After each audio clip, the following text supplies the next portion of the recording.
Hey, what's up guys? Ricky here. Welcome to me and my wife's YouTube channel, Espinoza Everything. Today I'm going to be talking to you guys about interview questions and hiring process for FedEx Express as a courier delivery driver. Stay tuned. Okay, so interview questions. They're basically going to ask you 5 questions. 2 of them are yes or no, simple questions, and 3 of them are scenario questions. Now these are not word for word, but they're pretty much from what I remember. Number 1 is, are you willing to work in all weather conditions, rain, shine, cold, hot? Because you are going to be delivering in all the weather conditions. Just because the weather's bad doesn't mean you stop delivering. Question 2, they're going to ask you, are you able to lift up to 50 pounds, occasionally 70 pounds? Obviously, you're going to answer yes. You're going to answer yes to both of these questions if you want the job. Don't worry, guys. You don't really lift that heavy. Occasionally, it's 50 pounds, but most of the time, it's about 15 to 20 pounds. All right, scenario questions. Scenario questions are pretty much gonna be something like, tell me about a time when you did this and what was the outcome of it. And they're basically gonna be on 3 things: being adaptable, on stress, and customer service. So the first one is gonna be, tell me about a time when you had to adapt in the workplace and how did you deal with it. Second one is gonna be, tell me about a time where you went above and beyond for a customer. What did you do and what was the outcome?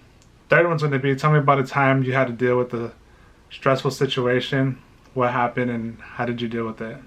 Now for the hiring process, what's going to happen once you get hired? Well, after you do the interview, you're either going to get hired on the spot or they're going to call you back and say, hey, you got the job. First thing they're probably going to do is have you go to a clinic and take a drug test and a physical.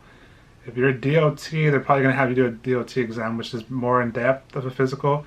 It's pretty much, doing your high blood pressure and your vision and all that, making you move your hands up and down. Once you're done with your physical, assuming everything went great, you passed everything, you should hear back from them in about a week or 2.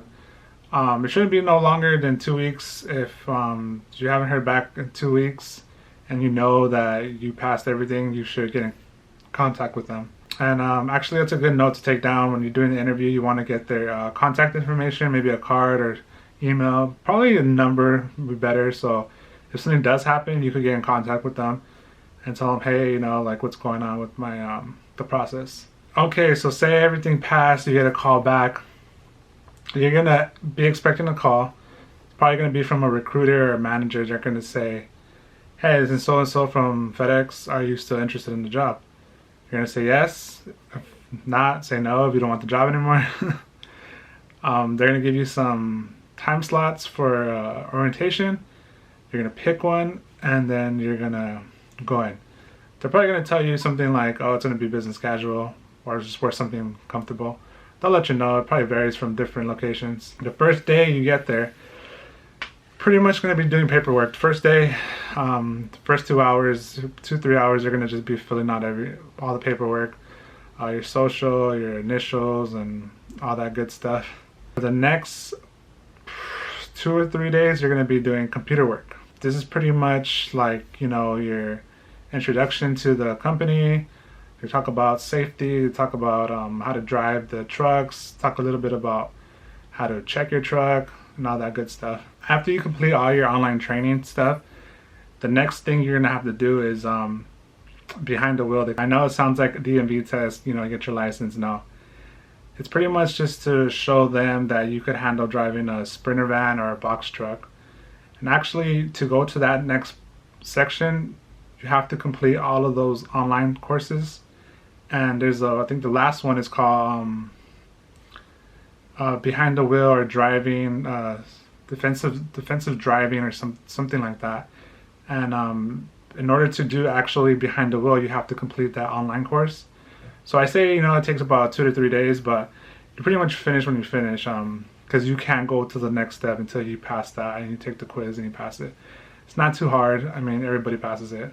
So once you're doing the behind the wheel, you're gonna be basically, like I said, you're gonna be driving a Sprinter van, and it's just basically to show them that you're able to handle driving that.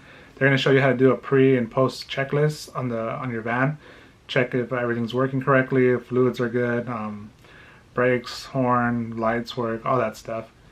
And then you're gonna actually go into the van and they're gonna have you do a little tiny course. It's called serpentine. You have to drive in and out of the cones like this, and then you have to back up through the cones without hitting them. I think you can only hit like 2 cones or else you fail. It sounds scary, but it's not that bad. They show you exactly what to do, and as long as you can follow directions, then you'll pass. So after, say you pass, you're behind the wheel, you're good to go, you got the okay. For the next 2 days, they're gonna have you do a ride along with drivers. So you're basically gonna be paired with the driver. They're gonna take you on their route, and they're gonna show you how to use the handheld device, how to set up the truck, what to do when you deliver to a business, what to do when you deliver to a house, the day-to-day of a FedEx driver. After you do the ride along and you're comfortable using the handheld device, they're gonna send you out on your own. They're probably gonna send you out around 20 to 30 stops, which is not bad. I mean, it should take you about 2 to 3 hours, but since it will be your first time, I mean, you pretty much have the whole day to finish it, right? After they send you out on your own for the first time with 20 to 30 stops, each day after that, they're going to be building you up. You're going to do 50, 60, 70. Once you get to about like 90, 100 stops, that's pretty much, that the management are comfortable with you going out on your own and completing it. Now, after you reach 100 stops, 90 stops, you're doing it.